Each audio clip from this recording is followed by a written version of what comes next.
In July of 2012, 9-year-old Tommy Matthews rode his orange Strider bike down Riverside Avenue and vanished. It was a warm Saturday afternoon. The sky was clear, the streets quiet. He turned the corner by the old fairgrounds and was never seen again. For 8 years, the case went cold. Then, in the autumn of 2020, a renovation crew broke through a basement wall in a long abandoned house at the edge of town.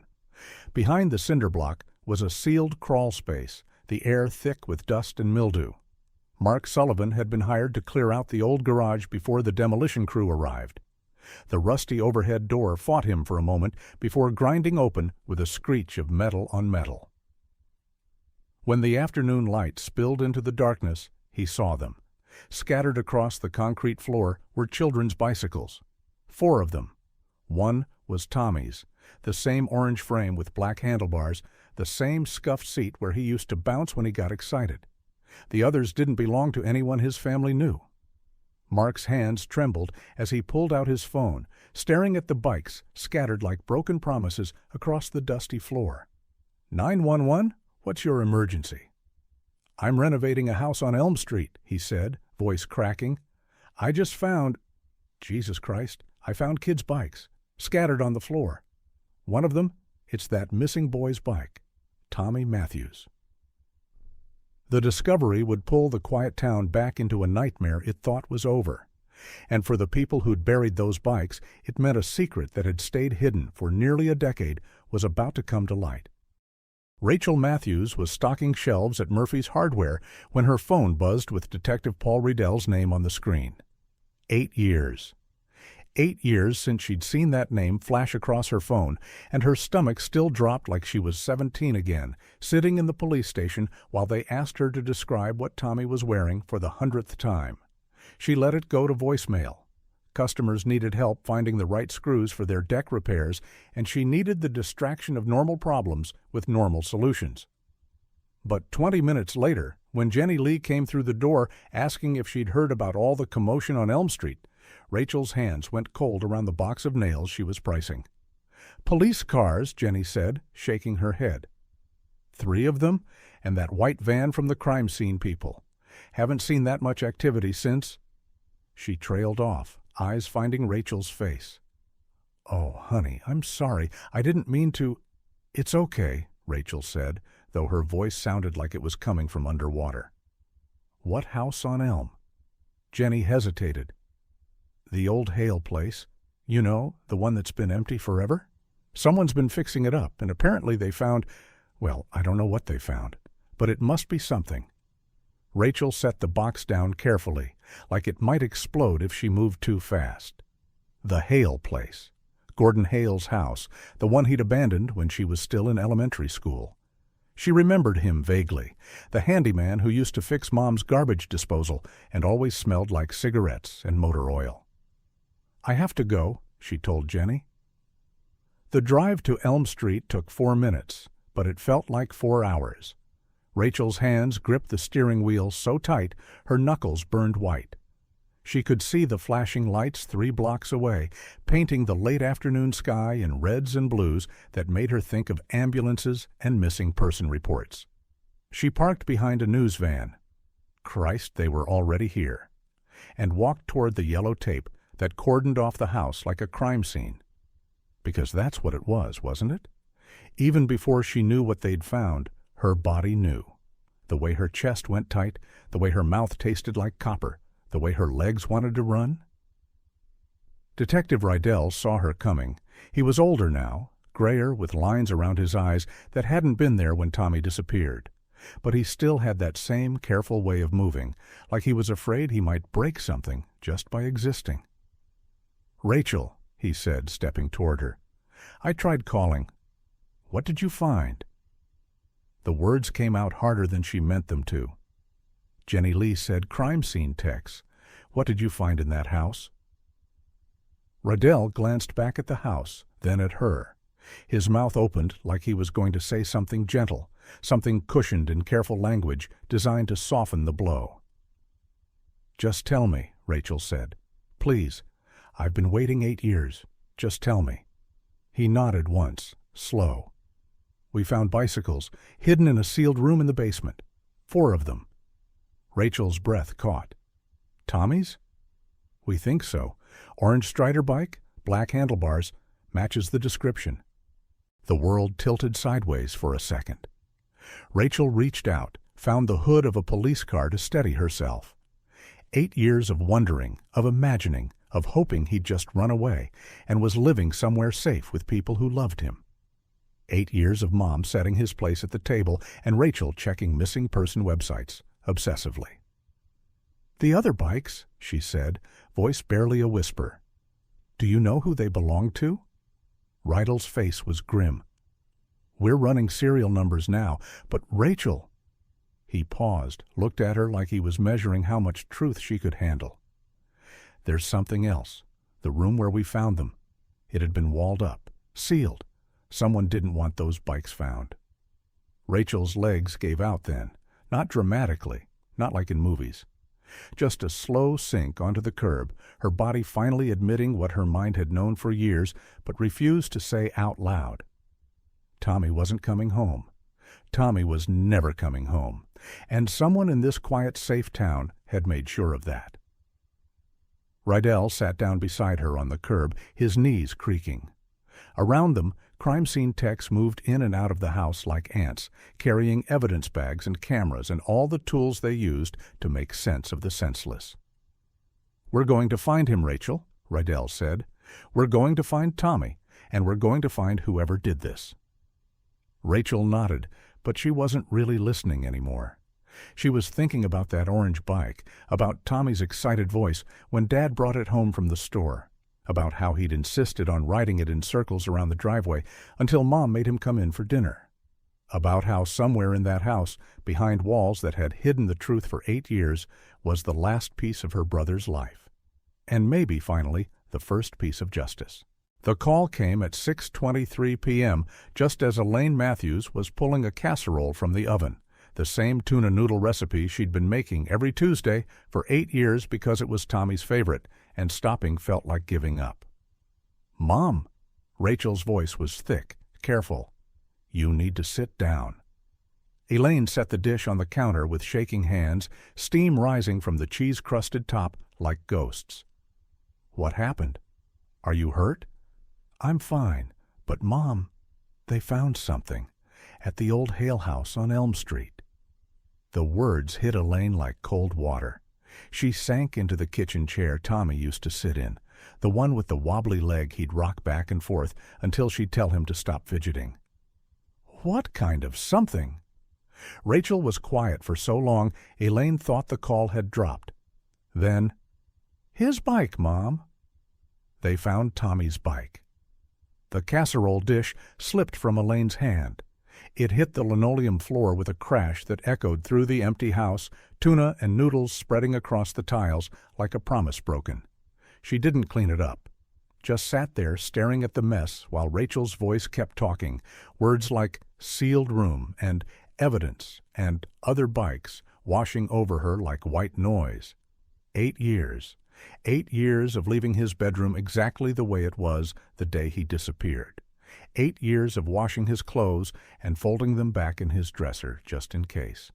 8 years of telling herself he was out there somewhere, that he'd just gotten lost or confused or taken by someone who wanted a little boy to love. 8 years of lying to herself. By the time Detective Rydell knocked on her door an hour later, Elaine had cleaned up the casserole and put on the blue dress she wore to church, the one that made her feel like a person instead of a ghost haunting her own life. Rydell looked older. They all did. The parents in the missing children support group, the detectives who'd promised they wouldn't give up, even Rachel with her serious eyes and careful way of moving through the world like she was afraid to take up too much space. "Mrs. Matthews," he said, and his voice was gentler than she remembered. "May I come in?" She led him to the living room where Tommy's school pictures still lined the mantel. Kindergarten through 3rd grade, that gap-toothed grin getting broader each year. Rydell's eyes found them, lingered. "I need to ask you some questions about Gordon Hale," he said. The name hit her like a slap. She hadn't thought about Gordon in years, the quiet handyman who used to fix their leaky faucets and sticky windows. The man who'd always been polite, professional, who never overcharged and always cleaned up his messes. Gordon? What does he have to do with... She stopped. The bike, Tommy's bike in Gordon's house. Oh, God. What can you tell me about him? How well did you know him? Elaine's mind raced backward through fragments of memory. Gordon in his work clothes, tool belt hanging loose around his narrow waist. Gordon accepting payment with those soft thank yous and quick smiles that never quite reached his eyes. Gordon, who'd moved away in 2010, sold his house to some investment company and disappeared. He did work for us, she said slowly. Odd jobs. He was reliable, quiet.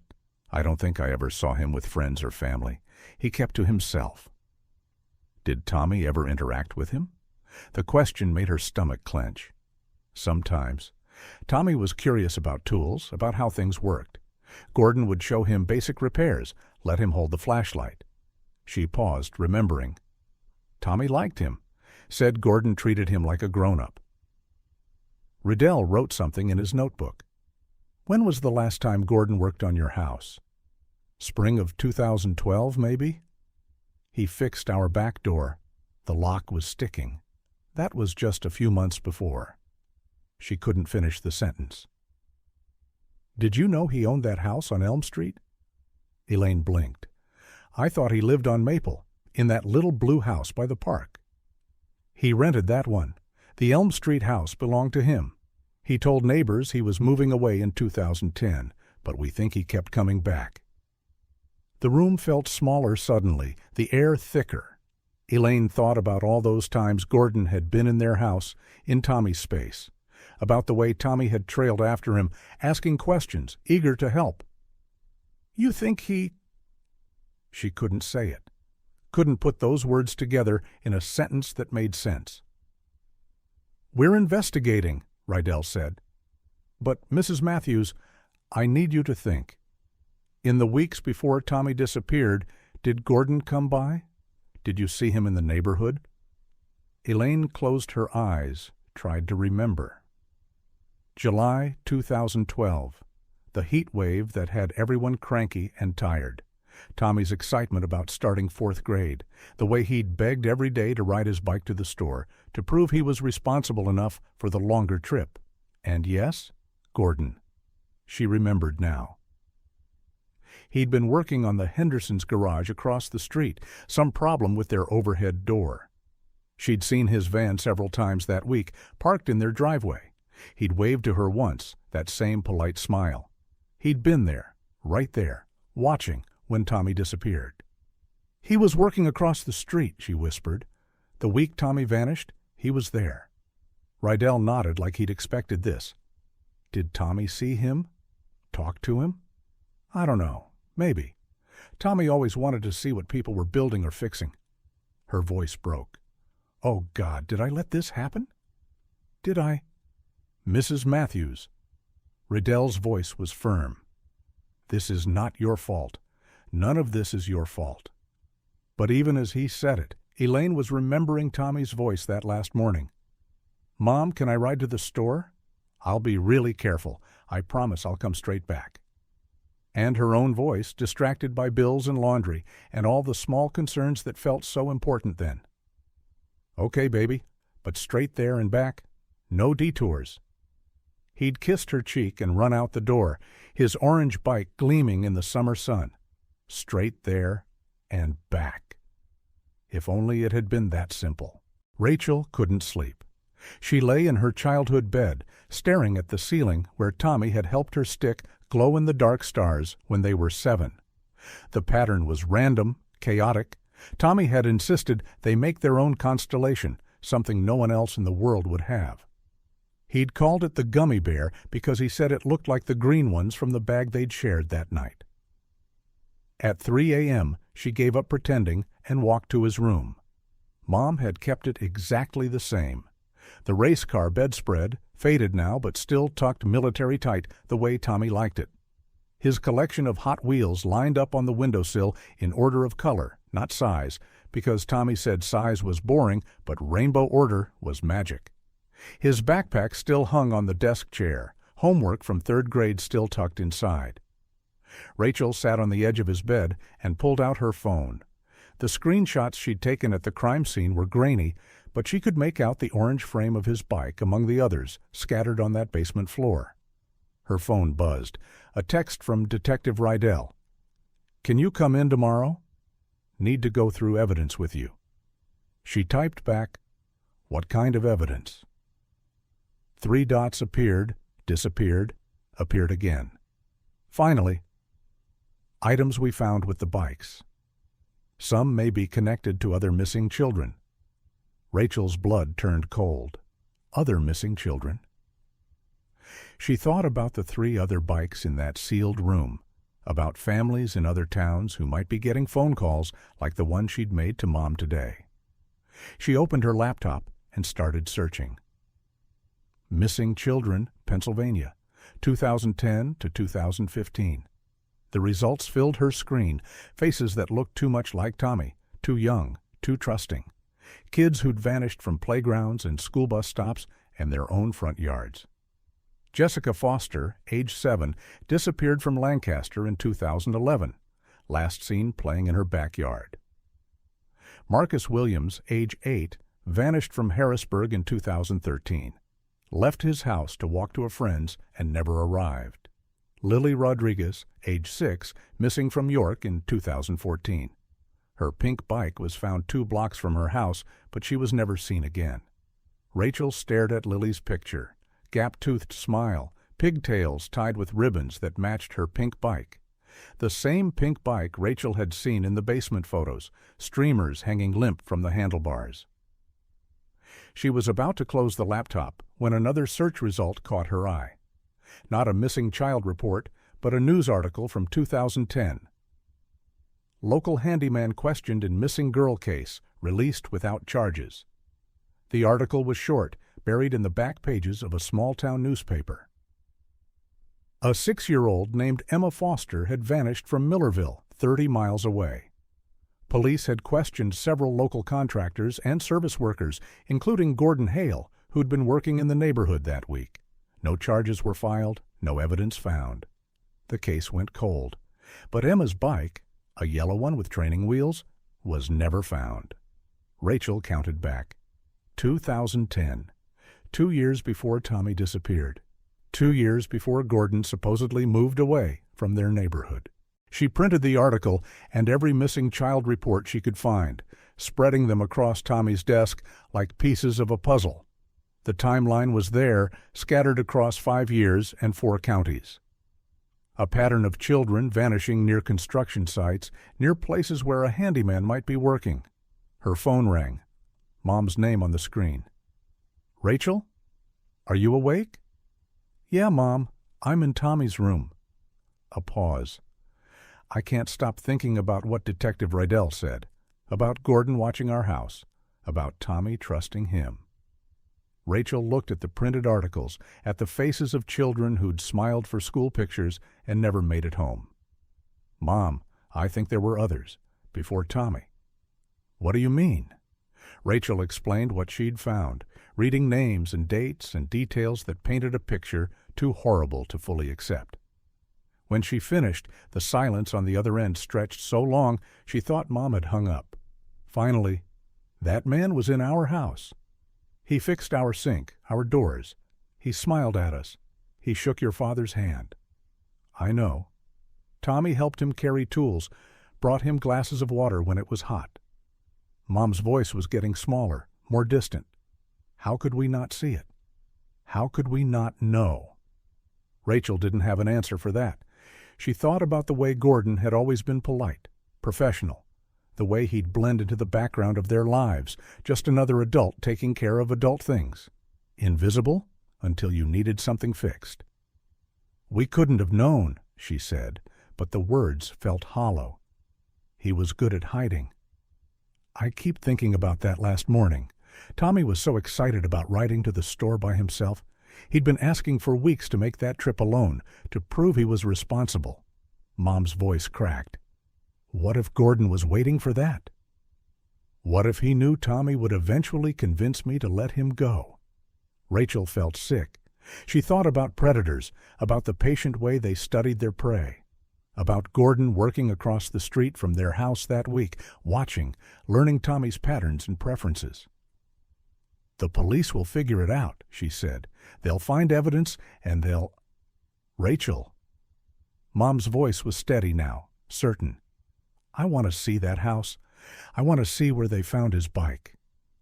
"Mom, I don't think that's a good idea. It's a crime scene and he's my son, my baby. For 8 years I've wondered where he went, what happened to him. Now I know he was 6 blocks away this whole time. 6 blocks. Rachel understood. She felt it too, the need to see, to touch, to make this real in a way that police reports and evidence photos couldn't. But she also knew what that basement would do to Mom, what seeing Tommy's bike in that dark room would cost her. "Let me talk to Detective Rydell tomorrow," she said. "Maybe after they process everything. Maybe then." "Okay," Mom said, but Rachel could hear the lie in it. The same tone Tommy used to use when he promised he'd clean his room later, when later was code for never. After Mom hung up, Rachel sat in Tommy's room until sunrise, surrounded by evidence of all the children who'd never made it home. When the morning light finally crept through his window, hitting those glow-in-the-dark stars and making them fade, she made herself a promise. She was going to find Gordon Hale, and she was going to make him tell her exactly what he'd done to her brother. The evidence room at the police station smelled like cardboard and disinfectant. Rachel sat across from Detective Rydell at a metal table, staring at the plastic bags laid out between them like artifacts from another world. Tommy's bike helmet, the red one with flame stickers he'd insisted on, even though it clashed with his orange bike. A small backpack, blue with cartoon characters she recognized from shows he used to watch. A child's watch, the digital kind with a superhero face. And other things, things that belonged to children she'd only seen in missing person reports. "The helmet and backpack are definitely Tommy's," Rydell said, consulting his notes. "Your mother confirmed it yesterday. The watch belongs to Marcus Williams. His grandmother identified it an hour ago." Rachel picked up the evidence bag containing Tommy's helmet, felt the weight of it through the plastic. The stickers were faded now, peeling at the edges. One of the flames had been torn, probably from whatever had happened in that basement room. "What about the pink bike? Did you find out who it belonged to?" Rydell nodded grimly. "Lily Rodriguez. Her parents drove down from York this morning. They ... He paused, rubbed his eyes. "They've been carrying her picture for 6 years, never stopped looking." 6 years. Rachel thought about Lily's parents, about the relief and horror they must be feeling right now. Relief that they finally had answers. Horror at what those answers meant. "There's something else," Rydell said. He pulled out another evidence bag, this one containing what looked like a child's drawing. "We found this taped to the wall in the hidden room. Looks like it was drawn in crayon on notebook paper." Rachel leaned closer. The drawing was crude, the way kids' artwork always was, but clear enough to understand. A house with windows and a door. Stick figures standing in the yard, one tall, one small. At the bottom, in shaky letters, "Tommy's house." Her breath caught. "Tommy drew this?" "We think so. The handwriting matches samples from his schoolwork that your mother provided." Rydell's voice was careful, clinical. "Rachel, we think the children were kept in that room, at least for a while." The words hit her like a physical blow. She'd been preparing herself for the idea that Tommy was dead, that he'd been killed quickly and his bike hidden as evidence. But this, the thought of him trapped in that dark basement, drawing pictures of home, was somehow worse. "How long?" she whispered. "We don't know yet. The forensics team is still processing everything." Rydell leaned forward. "But Rachel, there's something I need to tell you about Gordon Hale. We've been tracing his background, and what we found, it's not good." He opened a folder, pulled out a timeline written in precise handwriting. Gordon moved around a lot, never stayed in one place more than a few years, always worked as a handyman or contractor, always had legitimate reasons to be in people's houses. Rachel studied the timeline. Pennsylvania, Maryland, Virginia, back to Pennsylvania, a scattered pattern that followed small towns and suburban neighborhoods. We contacted police departments in each of these locations, asked them to check their missing children cases from the years Gordon lived there. Rydell's jaw was tight. So far, we've found possible connections to 11 other cases. 11? Rachel felt dizzy. 11 children? 11 families who lost a child during the time Gordon was living in their area. Not all of them can be definitively linked to him. Some of these kids were found. Some cases were solved with other perpetrators. But the pattern is there. Rachel stared at the timeline, at the neat handwriting that reduced her brother's death to dates and locations. Where is he now? Where is Gordon? We're working on that. He's been using different names, different Social Security numbers. After he left your neighborhood in 2012, he basically disappeared. But we'll find him, Rachel.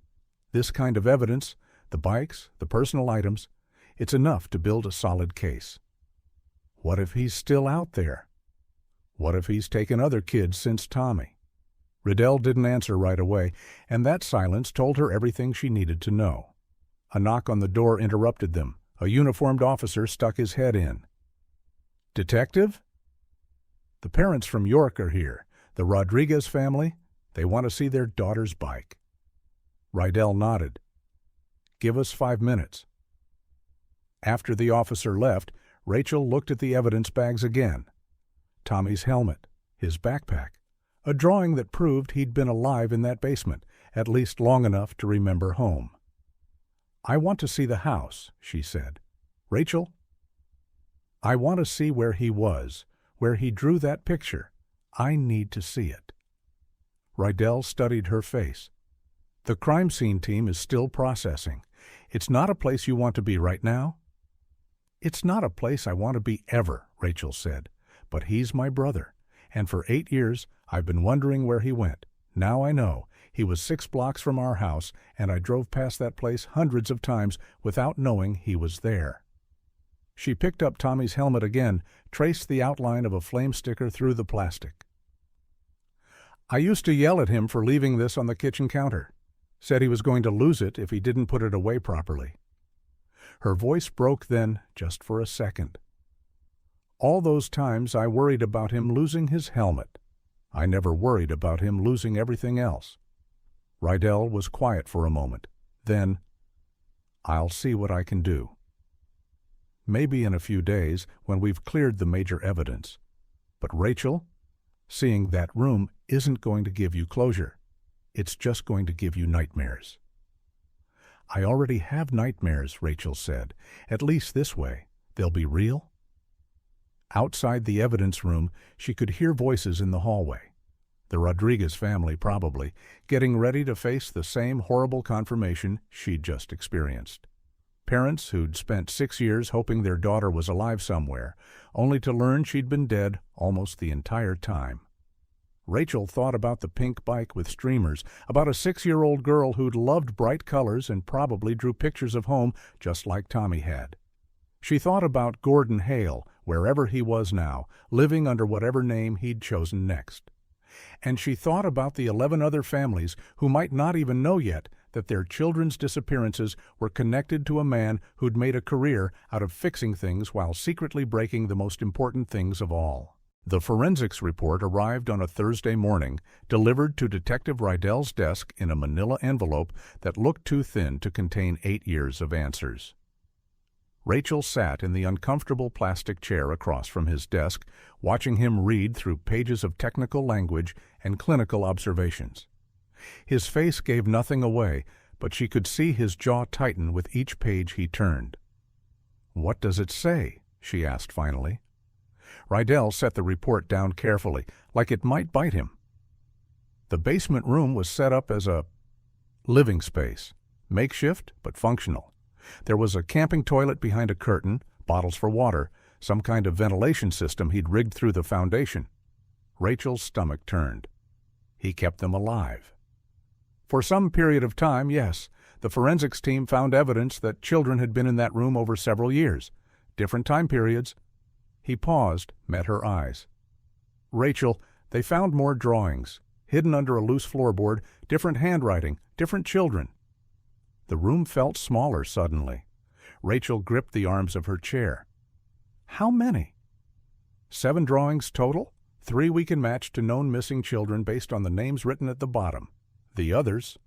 He shrugged helplessly. Kids whose cases we might not have connected yet. 7 children, 7 families who'd gone through what her family was going through now. Rachel thought about Tommy drawing that picture of their house, about him being scared and alone and still remembering home clearly enough to recreate it in crayon. Did they suffer? The question came out before she could stop it. Can you tell if how long they... The medical examiner is still working on that, Rydell said gently. But Rachel, I need to prepare you for something. We found evidence that Gordon didn't work alone. What do you mean? Rydell pulled out another file, this one thicker. The room was too sophisticated for one person to manage long-term. The ventilation, the soundproofing, the way it was hidden, that took planning and expertise. And some of the children's belongings show signs of being moved multiple times. Rachel stared at him. You think there was someone else? We think Gordon had help. Maybe someone who provided the location, maybe someone who helped with maintenance. The house was supposedly empty for years, but neighbors report seeing utility trucks there occasionally. Always different companies, always with legitimate-looking work orders. Fake work orders? That's what we're thinking. Someone was making sure that basement stayed functional, even after Gordon officially moved away. Rydell leaned back in his chair. Rachel, I'm telling you this because we need your help. We need you to think about anyone Gordon might have been close to, anyone who did similar work, who might have had access to equipment or knowledge about hiding rooms. Rachel's mind raced through memories of Gordon working on their house. He'd always worked alone, as far as she remembered. Quiet, efficient, professional. But there had been that one time. There was another man once, she said slowly. I was maybe 10 or 11. Gordon was fixing our furnace, and this other guy came by. They talked in the basement for a while, but I never saw his face clearly. Do you remember anything about him? His name, what he looked like? He was older than Gordon, I think. Gray hair. He drove a white van with some kind of company logo on the side. Rachel closed her eyes, trying to pull the memory into focus. Mom made me stay upstairs, but I heard them talking about the project. At the time, I thought they meant our furnace. Rydell wrote something in his notebook. What about the company logo? Do you remember what it said? Something with electric in the name? Maybe Valley Electric? Rachel shook her head. I'm sorry, I was just a kid. I wasn't really paying attention. That's okay. Every detail helps. He flipped through more pages in the file. We're also looking into Gordon's employment history more closely, tracking down every company he worked for, every job site he had access to. Have you found anything? Some patterns. Gordon always seemed to get work in neighborhoods where children later disappeared. And he was good at establishing trust, references from satisfied customers, connections to local contractors. Rydell's expression darkened. The kind of reputation that would give him access to homes with children. Rachel thought about her mother letting Gordon into their house, trusting him around Tommy, about all the parents in all the neighborhoods who'd made the same reasonable decision to hire a reliable handyman. There's something else, Rydell continued. We contacted the company that bought Gordon's house in 2010. The sale was handled through a shell corporation, but we tracked down the real buyer. Who was it? A man named Bill Foster. He's an electrician, owns a small contracting business in the next county. Rydell paused. The same county where that first missing girl case happened in 2010. Emma Foster. The name hit Rachel like a slap. Foster, the same last name. Bill Foster is Emma's uncle, her father's brother. Rachel felt the room spin. Her uncle bought Gordon's house? The house where Gordon was keeping children? That's what it looks like. And get this, Bill Foster's company was listed as the contractor for several jobs in your neighborhood between 2010 and 2012, including work on the Henderson house across from yours. The Henderson house? Where Gordon had been working the week Tommy disappeared. Rachel remembered seeing the van in their driveway, remembered Mom mentioning they were having garage door problems. You think this Bill Foster was working with Gordon? We think he was either working with him or cleaning up after him, maybe both. Rydell closed the file. Rachel, we're going to bring Bill Foster in for questioning, but I wanted you to know first, because this means the investigation is about to get a lot bigger and a lot more complicated. Rachel nodded, but she wasn't really listening anymore. She was thinking about Emma Foster, about a 6-year-old girl whose own uncle might have helped hide her body, about Tommy trusting Gordon, maybe even meeting this Bill Foster without knowing he was walking into a trap. When? She asked. When are you bringing him in? Tomorrow morning. We're getting the warrant tonight. Rachel stood up, her legs shaky. I want to be there when you arrest him. Rachel, that's not to interfere. Just to see his face, to see the face of someone who helped kill my brother. Rydell studied her for a long moment. I'll see what I can do. But, Rachel, seeing his face isn't going to make this hurt less. It's just going to give you another face to hate. Good, Rachel said. I need someone to hate who's still alive. Bill Foster lived in a split-level house on a dead-end street, the kind of place where neighbors minded their own business and nobody asked questions about the sounds coming from basements. Rachel sat in Detective Rydell's unmarked car, parked 2 houses down, watching the tactical team position themselves around Foster's property. It was 6:47 a.m., early enough that most people would still be in bed, but late enough that Foster might be getting ready for work. He's got a workshop behind the house, Rydell said, studying surveillance photos. Separate building, no windows on the sides facing the neighbors. If he's got anything else hidden, that's where it'll be. Rachel stared at the ordinary-looking house with its neat lawn and painted shutters. A child's bicycle was visible in the garage, pink with training wheels. Her heart clenched before she remembered that Bill Foster had legitimate children, a family who probably had no idea what he'd been doing. What about his family, she asked. Wife and 2 daughters. Wife works nights at the hospital. Kids are at their grandmother's this week for spring break. Rydell's radio crackled. We timed it that way. Didn't want them here for this. The team leader's voice came through the radio. All units in position. Suspect's vehicle is in the driveway. Lights are on in the kitchen. Rydell keyed his radio. Move in. Rachel watched the tactical officers approach the house with practiced efficiency. No sirens, no shouting, just the controlled movement of people who knew exactly what they were doing. The front door opened before they could knock. Bill Foster stepped onto his porch wearing work clothes and carrying a thermos of coffee.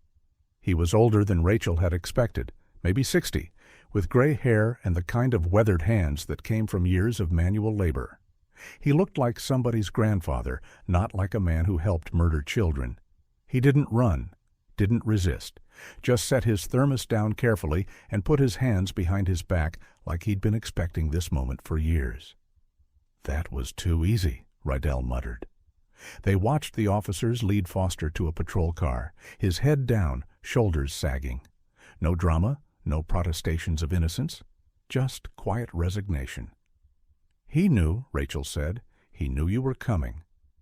Maybe, or maybe he's just tired of running. Rydell started the car. Come on, let's see what he's hiding in that workshop. The workshop was locked with 3 different deadbolts and a chain. It took the entry team 15 minutes to get through Foster's security measures, but when they finally opened the door, Rachel understood why he'd been so careful. The space was divided into 2 sections. The front looked like a normal electrical contractor's workshop, tools, supplies, workbenches covered in the debris of legitimate repairs.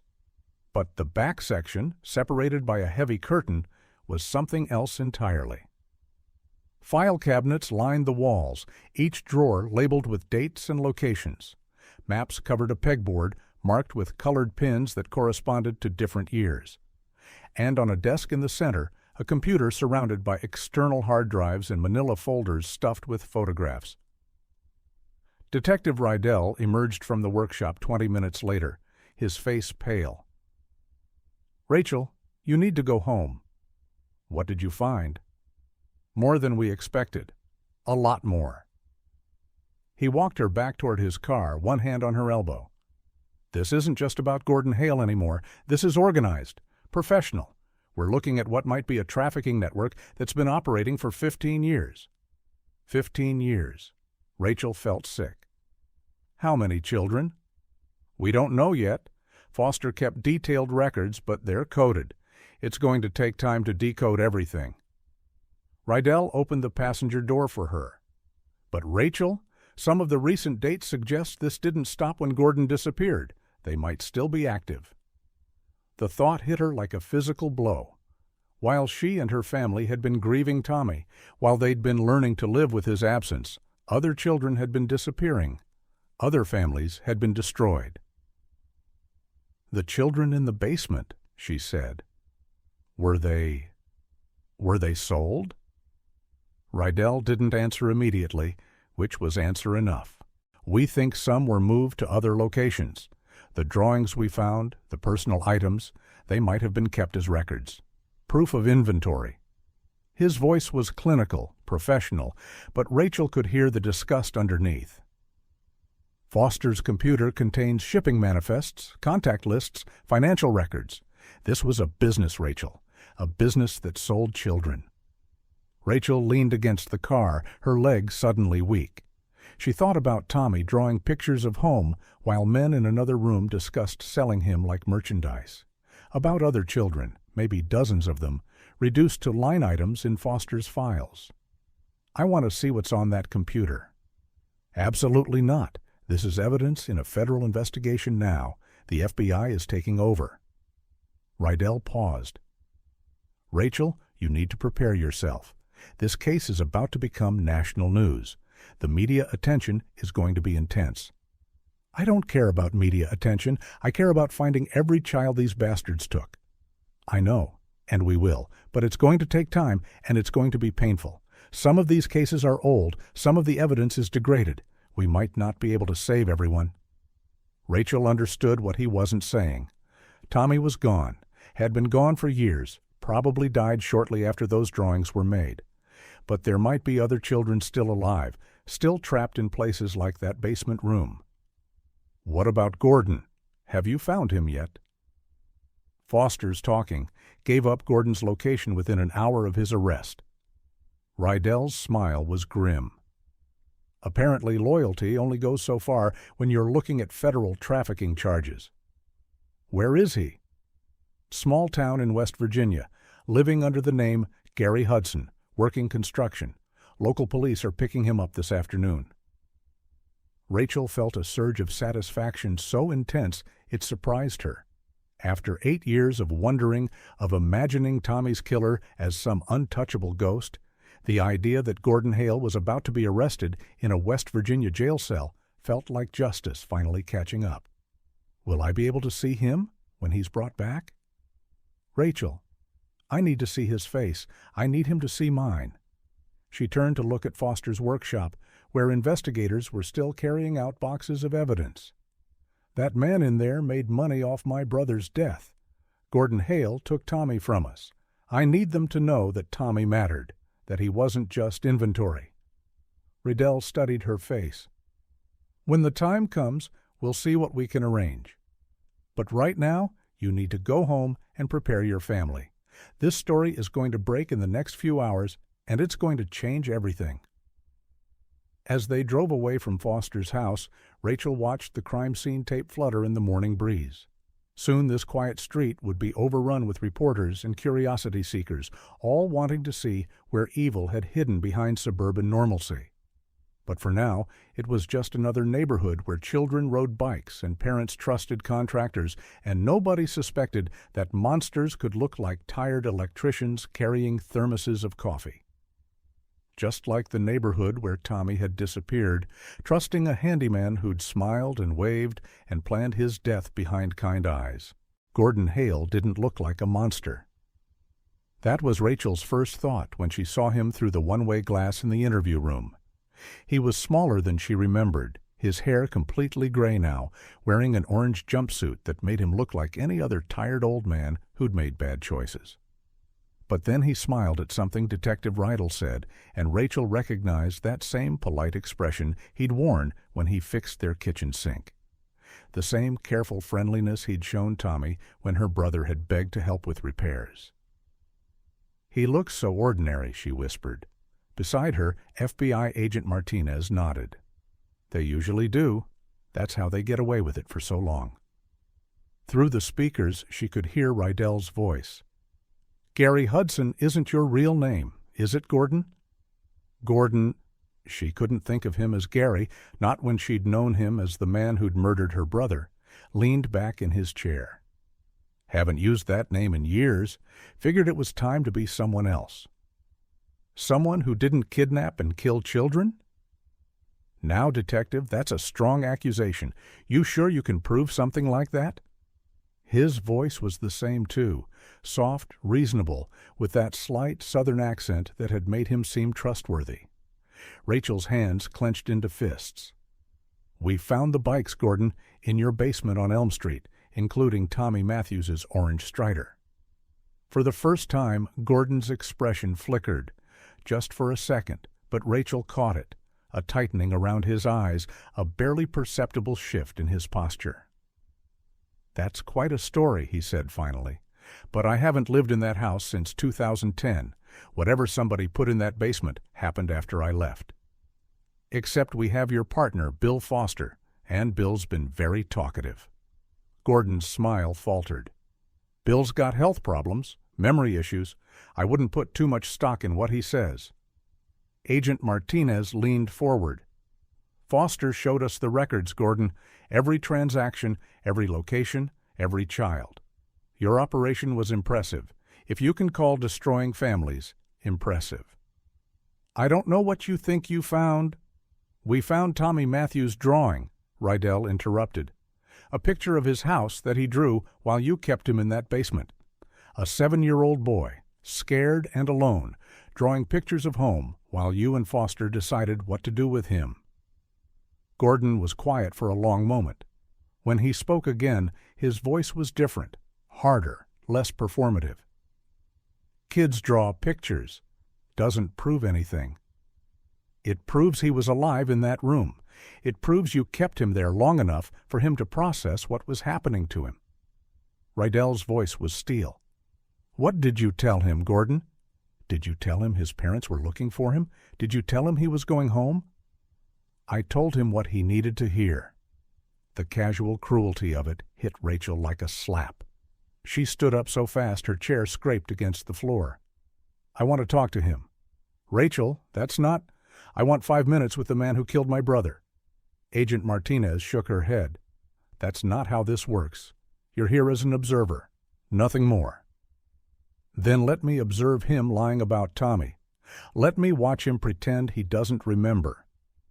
Through the glass, Gordon was still talking, his voice maddeningly calm. "You want to know what I remember about that summer?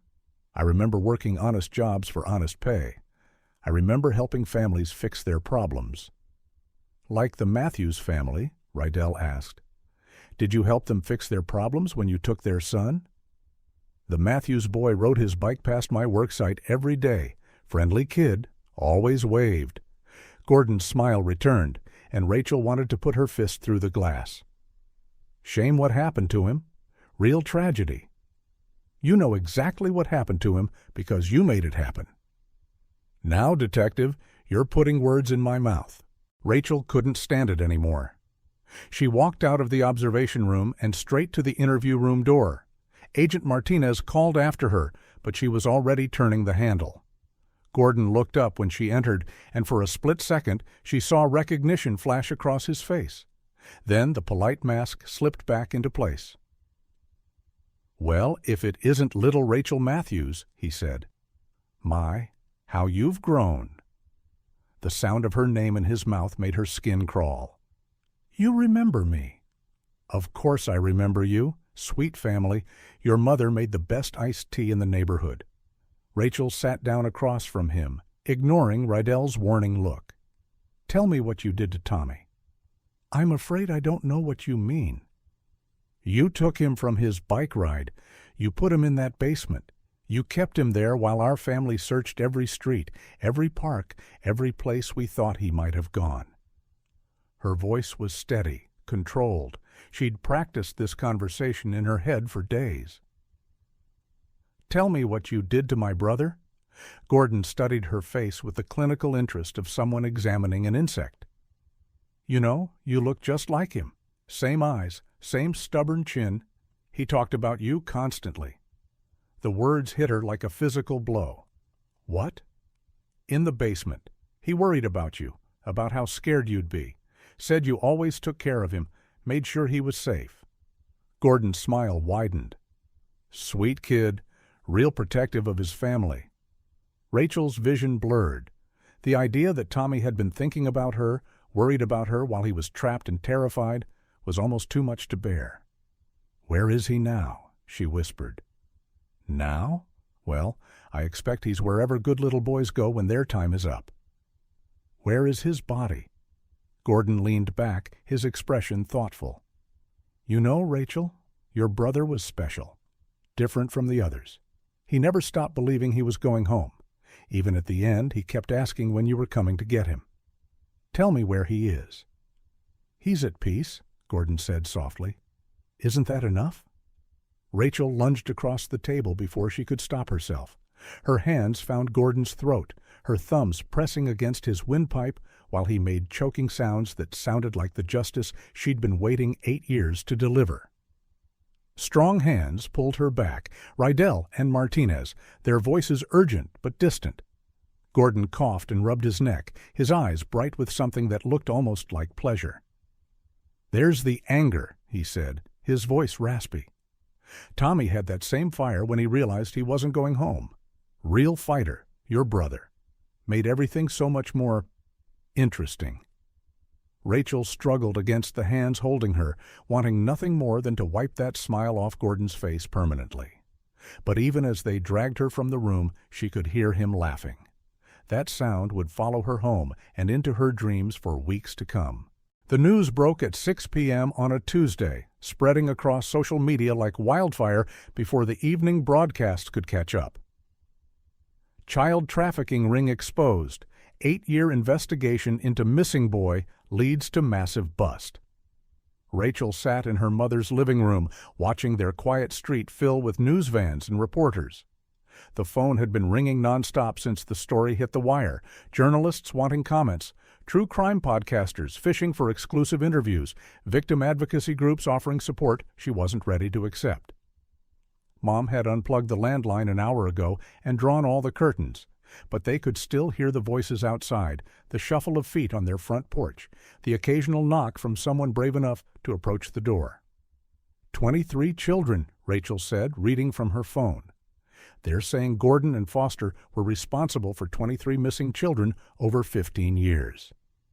Mom sat in Dad's old recliner, the one she'd never been able to throw away, clutching a cup of tea that had gone cold hours ago.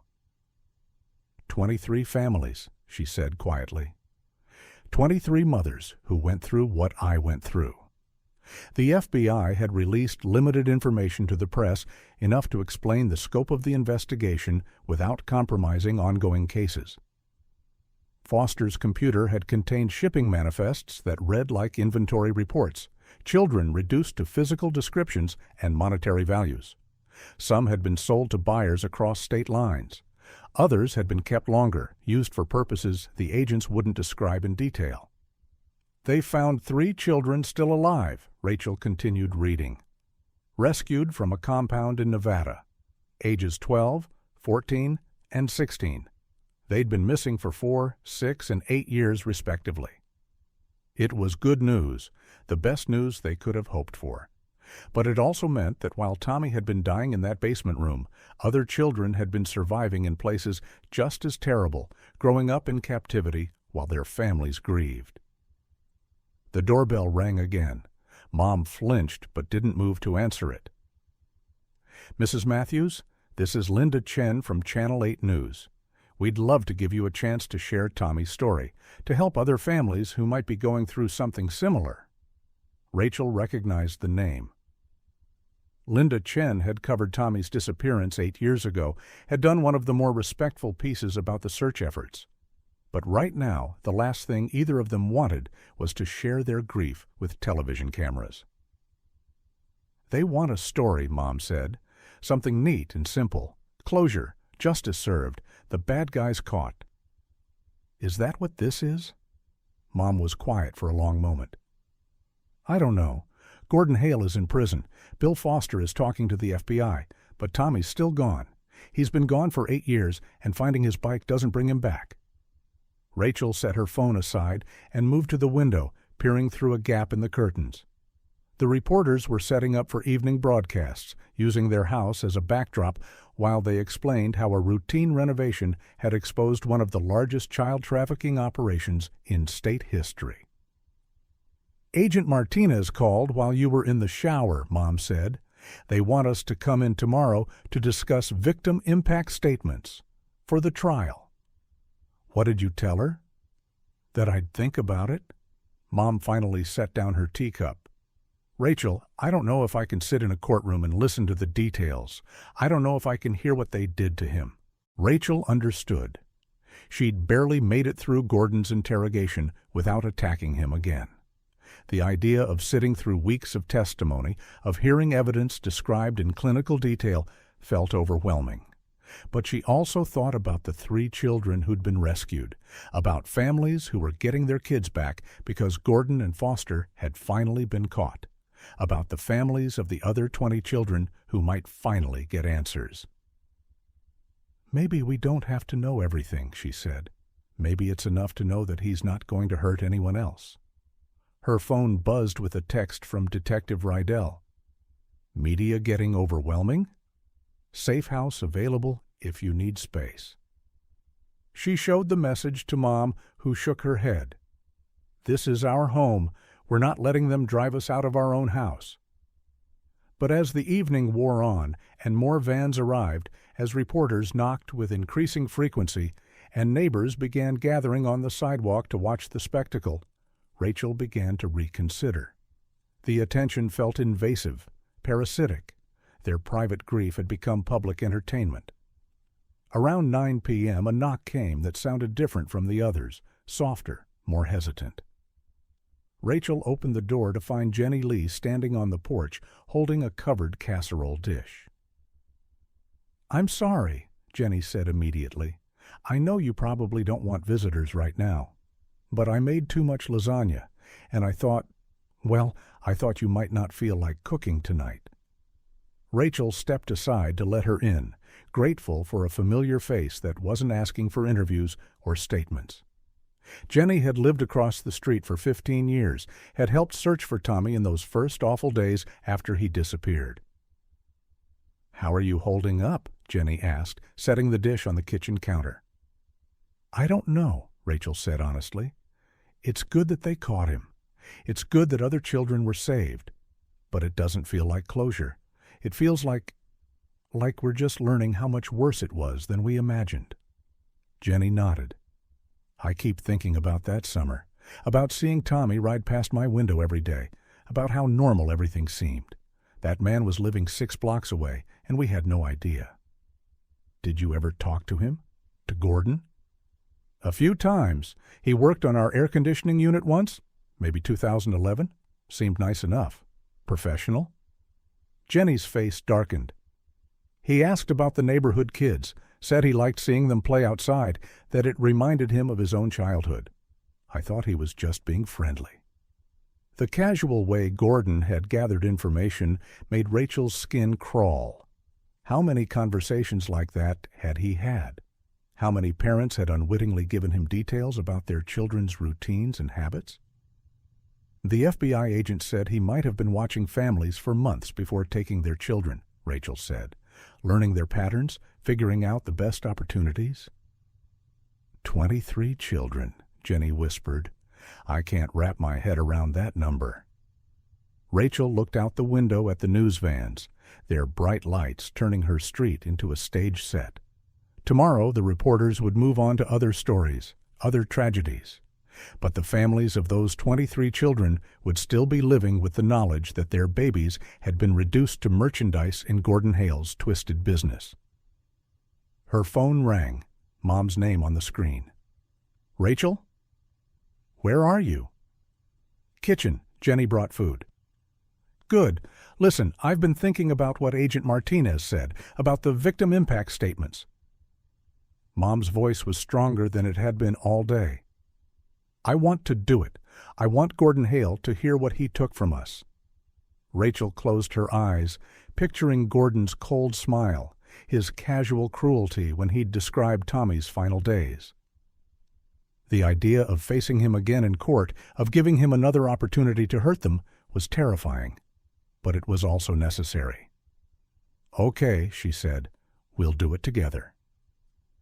Outside, the reporters continued their broadcasts, turning their family's nightmare into content for the evening news. But inside their small kitchen, surrounded by the smell of Jenny's lasagna and the quiet strength of women who'd survived the unthinkable, Rachel felt something she hadn't experienced in 8 years. Not closure, exactly, but purpose. They were going to make sure Gordon Hale never hurt another family. And they were going to make sure Tommy's story was told by people who loved him, not by strangers looking for ratings. The courthouse steps were slick with October rain, and Rachel could feel the weight of every camera lens pointed at her back as she climbed toward the heavy wooden doors. 6 months had passed since Gordon Hale's arrest. 6 months of depositions and evidence reviews and sleepless nights spent preparing for this moment. Today was sentencing day. The trial itself had been a nightmare of clinical testimony and exhibits that reduced Tommy to case numbers and forensic evidence. Rachel had sat through 3 weeks of testimony about trafficking networks and financial records, about the systematic way Gordon and Foster had operated their business. She'd listened to experts explain how children were broken down psychologically, how they were prepared for transport, how they were sold to buyers who saw them as commodities. But today was different. Today she got to speak. Agent Martinez met them in the hallway outside courtroom 3B, her face grim but determined. "The judge has agreed to hear victim impact statements from 5 families. You and your mother will go third. Remember, speak directly to the judge, not to Gordon. Don't let him see your pain." "What if I want him to see it?" Rachel asked. "Then you're giving him exactly what he wants. Gordon Hale feeds on the suffering he's caused. Don't give him that satisfaction." They entered the courtroom to find it packed with reporters, victim advocates, and families Rachel had come to know over the past 6 months. The parents of Marcus Williams sat in the front row, holding hands so tightly their knuckles were white. Behind them, the grandmother who'd raised Lily Rodriguez dabbed at her eyes with a tissue that had been used too many times. Gordon sat at the defendant's table in a dark suit that made him look like a mourning relative rather than a child killer. His hair had been cut and styled, his demeanor calm and attentive. He looked like someone who belonged in this respectable courtroom, not someone who'd spent 15 years destroying families. When he turned to scan the gallery, his eyes found Rachel's immediately. That same polite smile crossed his face, the one she remembered from her childhood. She forced herself to stare back without flinching, to let him see that she wasn't the scared girl who'd watched him fix their kitchen sink. Judge Morrison called the court to order, her voice echoing off the wood-paneled walls. "Before I pass sentence, I will hear from the victims' families. Mrs. Williams, you may proceed." Marcus Williams' mother approached the podium with shaking hands, clutching a folded piece of paper.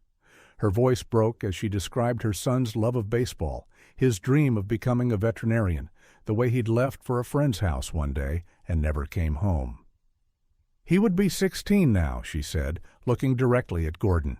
He would be learning to drive, complaining about homework, asking for money for movies with his friends. Instead, I visit his grave every Sunday and wonder what his voice would sound like if it had been allowed to change. Gordon's expression never shifted. He might have been listening to a weather report.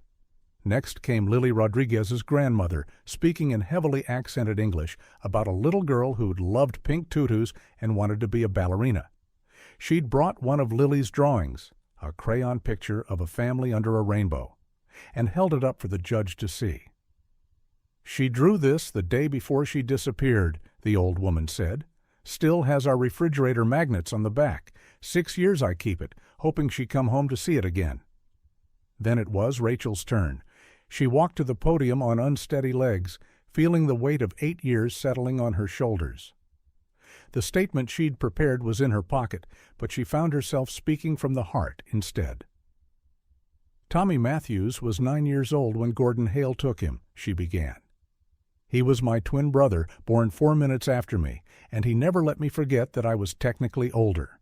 He collected Hot Wheels cars and arranged them by color because he said rainbows were magic. He wanted to be a dinosaur hunter when he grew up, and he practiced by digging holes in our backyard that Mom was always filling in." She paused, looking at Gordon, who was still wearing that infuriating smile. "Tommy trusted adults. When our garbage disposal broke and Mom called Gordon Hale to fix it, Tommy stood right next to him, asking questions about tools and pipes and how things worked. Gordon answered every question patiently, kindly. He made Tommy feel important, like his curiosity mattered." Rachel's voice grew stronger. "That's how predators work, isn't it, Gordon? They study children, learn what makes them feel special, and then they use that knowledge to destroy them. You turned Tommy's natural curiosity into a weapon against him." Gordon's smile faltered slightly. "For 8 years, my family lived in limbo. We didn't know if Tommy was alive or dead, if he was being hurt, or if he'd simply vanished. My mother set a place for him at every dinner table, just in case he came home hungry. I drove past your empty house hundreds of times without knowing my brother was dying 6 blocks from our front door." She pulled out her phone and showed the judge the photo of Tommy on his orange bike, the one taken just days before he disappeared. "This is who Tommy was before you took him. Happy, trusting, full of dreams about the future. The drawings we found in your basement show who you turned him into, a scared little boy drawing pictures of home because home was the only safe place he could remember." Rachel's voice broke then, just for a moment. "You didn't just kill Tommy, Gordon. You tortured him. You made him suffer. You made him die believing that no one was coming to save him." She looked directly at Gordon, who was no longer smiling. "But you know what? You failed. Because Tommy is still loved. He's still remembered. His story helped save 3 other children who might have died in places like your basement. And every day you spend in prison, every night you lie awake knowing you'll never be free, Tommy's memory is getting justice." She walked back to her seat without looking at Gordon again, but she could feel his eyes on her back. When Mom took the podium and spoke about the son she'd lost, about the hole in their family that would never heal, Rachel watched Gordon's face carefully. For the first time since his arrest, he looked uncomfortable. Not sorry. Rachel doubted he was capable of genuine remorse, but definitely uncomfortable, as if hearing the real cost of his actions was more difficult than he'd expected. Judge Morrison listened to all 5 families speak, her expression growing darker with each statement. When the last parent finished, she turned to Gordon. "Mr. Hale, do you have anything to say before I pass sentence?" Gordon stood slowly, buttoning his suit jacket with the same careful precision he'd once used to organize his tools. "Your Honor, I want these families to know that I never intended for anyone to be hurt. Sometimes things happen that we don't plan for, situations that get out of hand." Rachel felt rage flare in her chest. Even now, he couldn't admit what he'd done. "I'm sorry for their loss," Gordon continued. "I hope they can find peace." It was a masterpiece of non-apology, expressing regret without accepting responsibility. Judge Morrison's face showed exactly what she thought of it. "Mr. Hale, in 30 years on this bench, I have seen many defendants try to minimize their crimes. I have heard every excuse, every justification, every attempt to shift blame. But what you have done, The systematic torture and murder of children for profit represents a level of evil that defies explanation. She paused, letting the words settle. I sentence you to life in prison without the possibility of parole on each count of first-degree murder, sentences to run consecutively. Additionally, I sentence you to 25 years for each count of kidnapping and trafficking, also consecutive. You will die in prison, Mr. Hale, and the world will be safer for it. Gordon's composure finally cracked. His shoulders sagged, and for just a moment he looked like what he really was, a tired old man who'd spent his life hurting children and finally been caught. As the bailiffs led him away in shackles, Rachel felt something she'd been carrying for 8 years finally loosen in her chest. Not closure, she doubted she'd ever really have that, but something close to peace. Tommy's killer would never hurt another child, and that would have to be enough.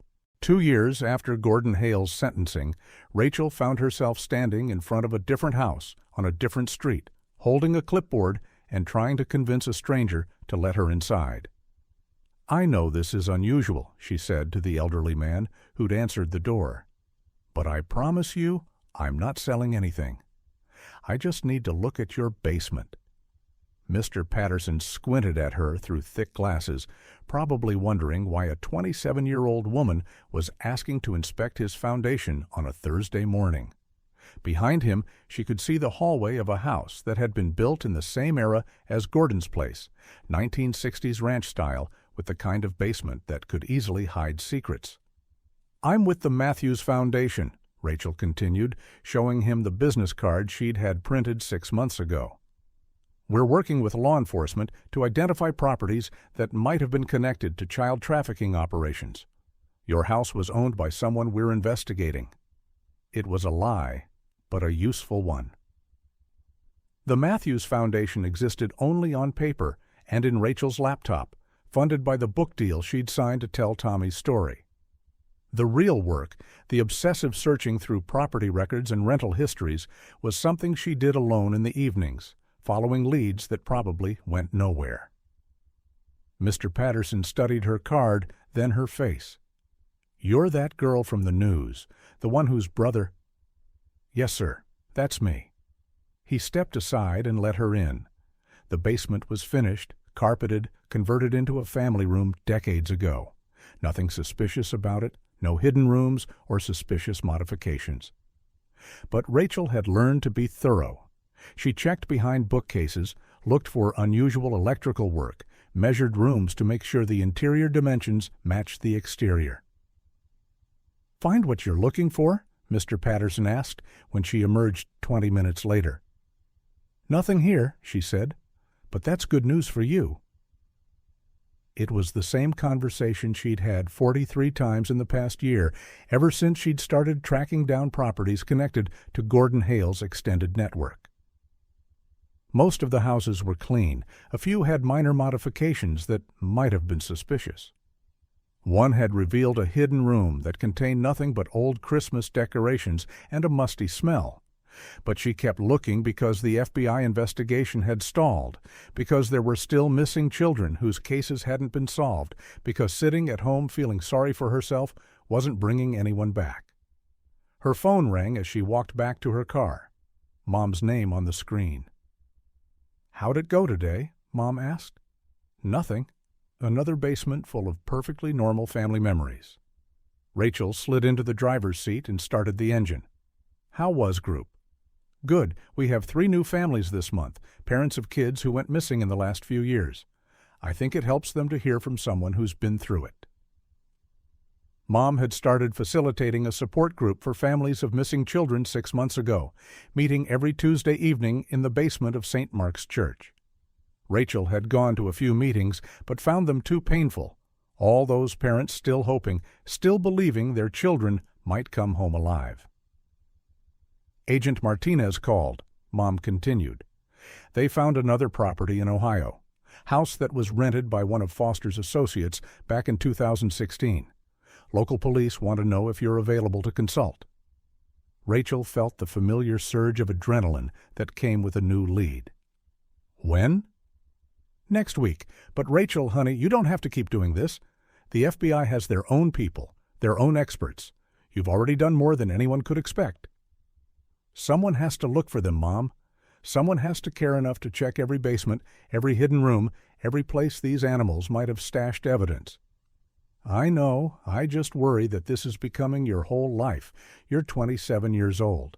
You should be thinking about your future, not spending every weekend crawling through strangers' basements. Rachel didn't answer right away. She understood Mom's concern, but she also understood something Mom didn't, that the alternative to searching was accepting that Tommy's death had been meaningless, that Gordon and Foster's other victims would remain lost forever. 3 children were saved because we found those bikes, she said finally. 3 families got their kids back because someone was willing to break through that basement wall.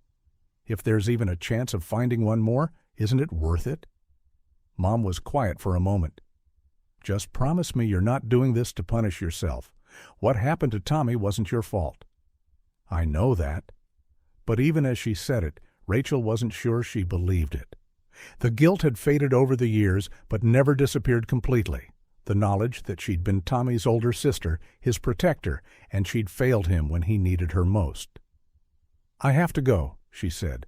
I'm meeting Jenny for lunch. Give her my love. Rachel drove toward downtown, past the street where Gordon's house had stood before the city demolished it 6 months ago. The lot was empty now, just grass and a small memorial garden that families had planted for all the children who'd suffered there. Someone had left fresh flowers by the marker with Tommy's name, probably Mrs. Chen, who still checked on them regularly. She found Jenny waiting at their usual table in the corner diner, already ordering coffee for both of them. Jenny had become Rachel's closest friend over the past 2 years, one of the few people who understood the strange combination of relief and ongoing pain that came with solving a case like this. Any luck today? Jenny asked. Clean basement, nice family, sweet old man who probably thinks I'm slightly crazy. Rachel slid into the booth across from her. But that's 44 houses down, only about 200 more on my list. Rachel? Jenny's voice was gentle but firm. You know you can't investigate every property Gordon Hale ever looked at, right? You know you can't personally search every place he might have hidden evidence? I can try. But at what cost? When was the last time you went on a date? When was the last time you thought about anything other than missing children and basement rooms? Rachel stared into her coffee cup, seeing her reflection distorted in the dark surface. Jenny was right, of course. The search had become consuming, an obsession that left little room for anything else. But it was also the only thing that felt meaningful, the only way she knew how to honor Tommy's memory. There's something else, Jenny said. I wasn't going to tell you, but I think you should know. They're making a documentary about the case. Someone from Netflix called the police department asking for interviews. Rachel's stomach dropped. Great, more strangers wanting to turn our family's nightmare into entertainment. Maybe, or maybe it's a chance to tell Tommy's story the right way, to make sure people remember him as more than just a victim. I'll think about it, Rachel said, but she knew she wouldn't participate. She'd already told Tommy's story in the book, had already exposed their family's pain to help other parents recognize the warning signs. She wasn't ready to do it again for cameras. Her phone buzzed with a text from Agent Martinez. Ohio property confirmed. Hidden room found behind furnace. Can you be there Monday? Rachel showed the message to Jenny, who read it and sighed. Another basement, Jenny said. Another chance, Rachel corrected. Because somewhere out there, in houses that looked as innocent as Mr. Patterson's, there might still be evidence waiting to be found, clues that could solve other cases, bring other families closure, maybe even save children who were still missing. Tommy was gone. She'd accepted that reality, made peace with it as much as anyone could. But his death had revealed a network that had operated for years, had destroyed dozens of families, had left a trail of evidence that might still lead to other victims. As long as there was even the possibility of finding answers, Rachel would keep looking. She owed Tommy that much. She owed all of them that much. And maybe, if she looked long enough and hard enough, she'd find something that would help other families avoid the years of uncertainty her family had endured. Maybe that would be enough. Maybe that would finally feel like justice. Outside the diner window, children walked past on their way home from school, backpacks bouncing, laughing about whatever seemed important in their 8-year-old worlds.